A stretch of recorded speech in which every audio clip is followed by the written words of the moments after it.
Hello, everyone. Welcome to another episode of the IWillAim podcast. Our topic for today is Find Your Voice, Amplify Your Career, Public Speaking, and Powerful Communication.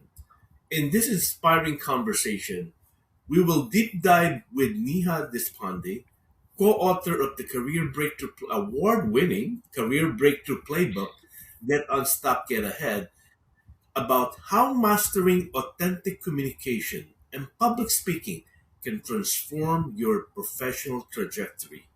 Neha breaks down the myth of performance, reveals how fear can become fuel, and teaches practical ways to speak with confidence, clarity, and impact.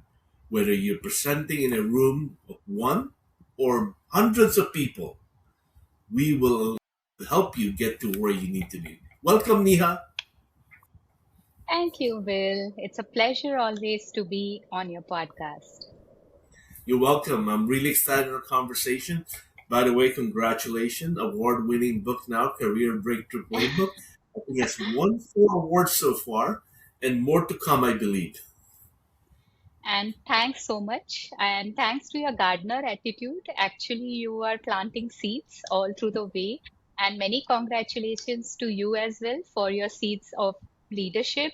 It has won several laurels, several awards, and I'm so excited to see it every now and then as we go along. Well, thank you very much. How about we kick it off with a quick introduction? Let me introduce my guest. Neha Deshpande is a multifaceted professional whose journey began with a blend of leadership, creativity, and purpose. An agile enthusiast, a TEDx speaker, mentor, and trainer. She has carved a distinct niche in the professional community through her passion for transforming innovation and continuous growth.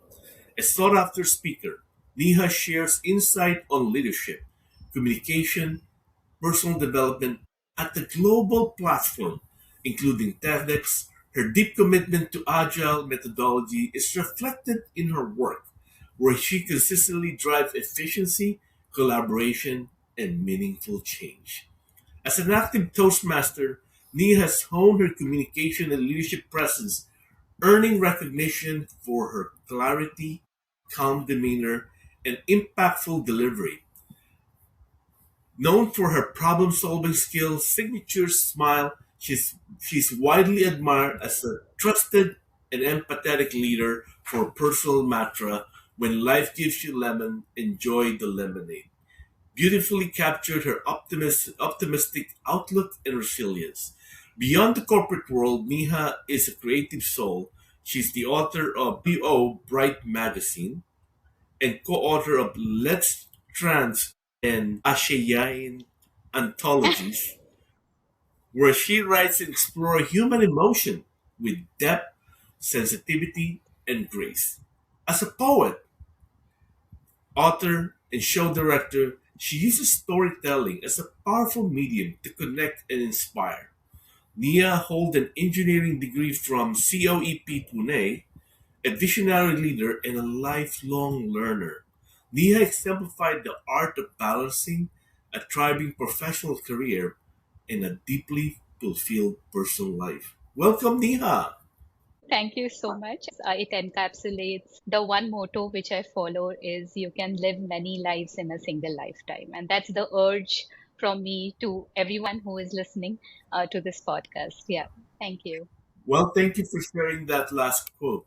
Let's deep dive into the project that we work on together. Your section on the playbook focus on public speaking and communication.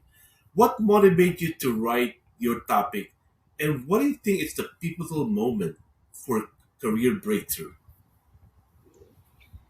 Yeah, so frankly speaking, over these years, so I have been in the industry for almost 25 years. And over these years, I have seen a quiet and recurring pattern across all the careers and also the seniority levels. And what was the pattern? The pattern was brilliant people were staying invisible. Actually, they were not even noticed. And what was the reason is not that because they lacked any capability, it was just because they did not find and trust their own voice. Over several leadership forums, coaching connects, classrooms, and also informal talks, this was the trait which was demonstrated, which is why I felt the need that yes, communication plays a vital role as professionals on the ground. No matter they are technically strong, they don't have the courage to speak up. Even though they are prepared for the next level, they lack the courage or the moment of communication which matters the most. And even though they have deep thoughts, they are revolutionary visionaries.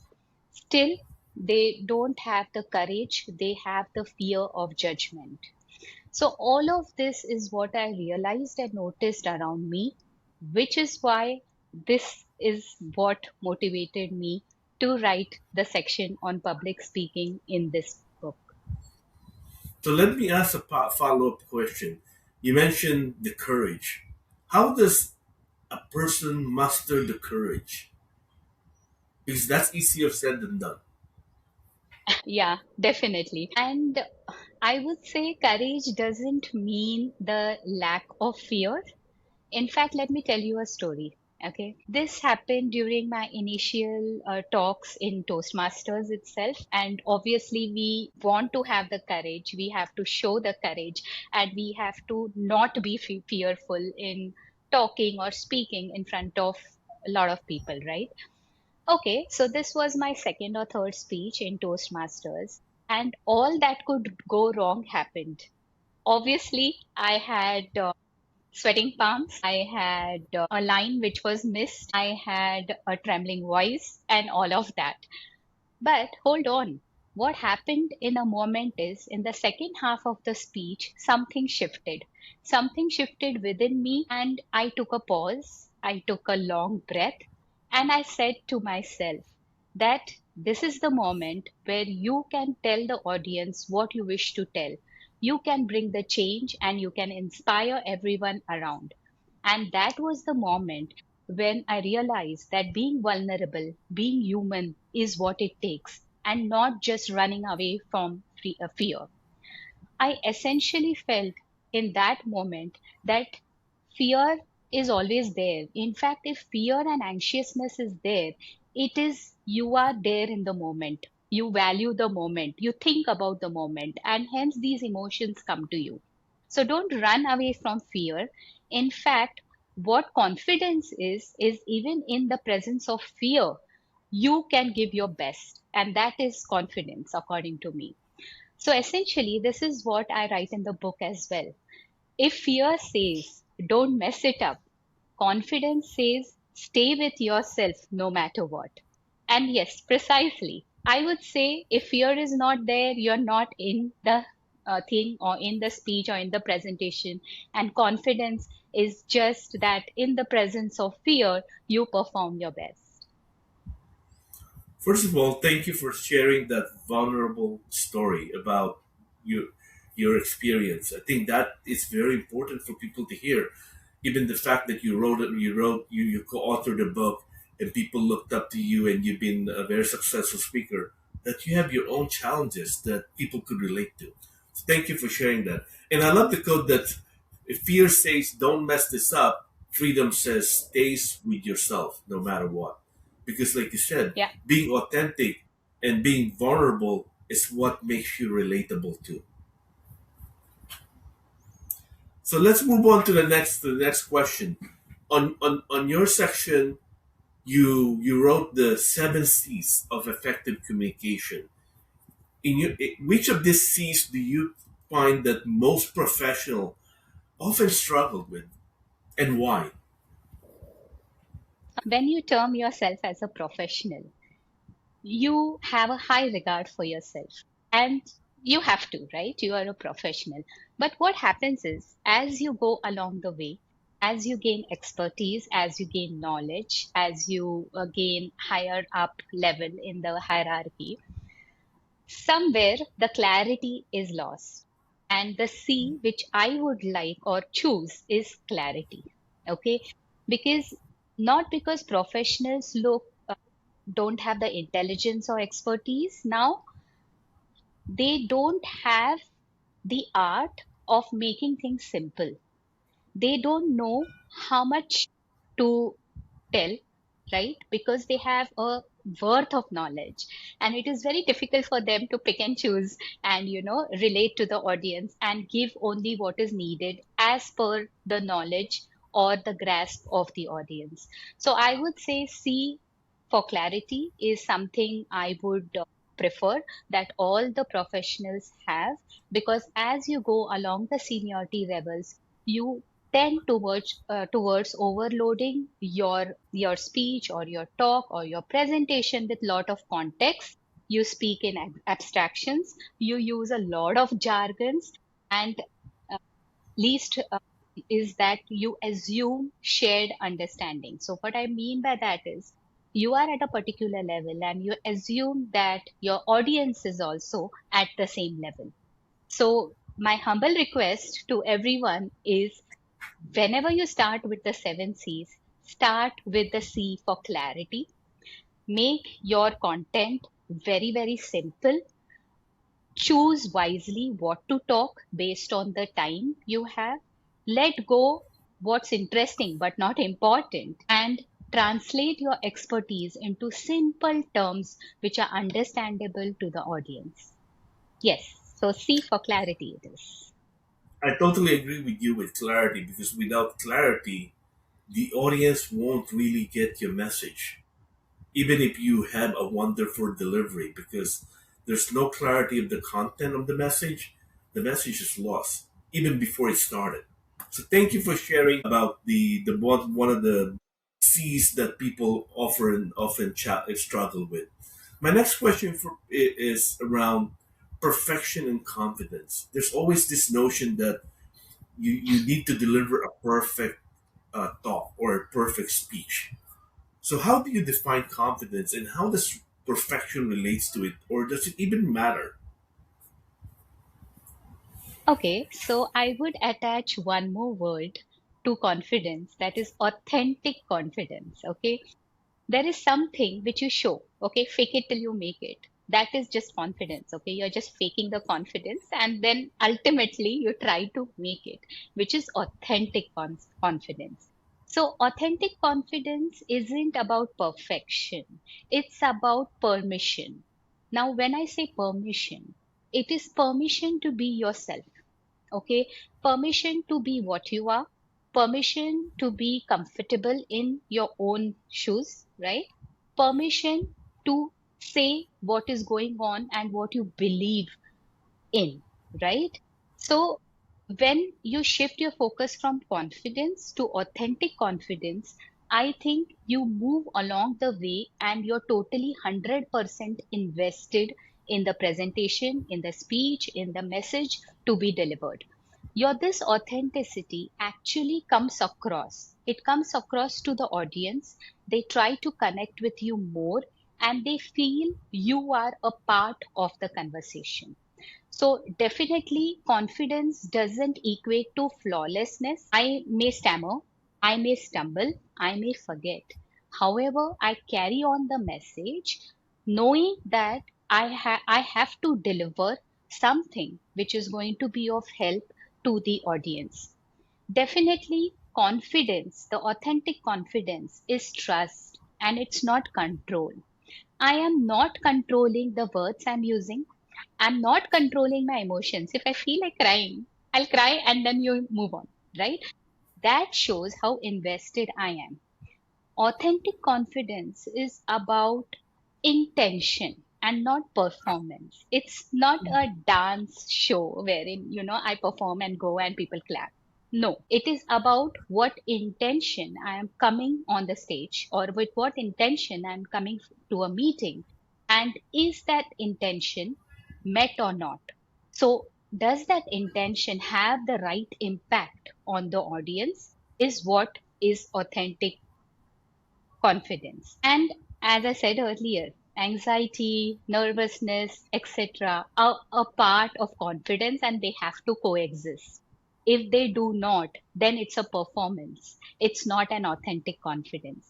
So, yeah, I think it was a long answer. However, yes, I believe that confidence should shift to authentic confidence as we go along the way. I like the concept of authentic confidence because that shows who you really are at that given moment and really making sure that the power of the message you send and the impact that it brings. So thank you for highlighting that. People often talk about storytelling and why storytelling is important in public speaking. And I do notice that you do a lot of storytelling yourself too. So, what's your perspective on storytelling as being a ways or a medium for powerful leadership communication?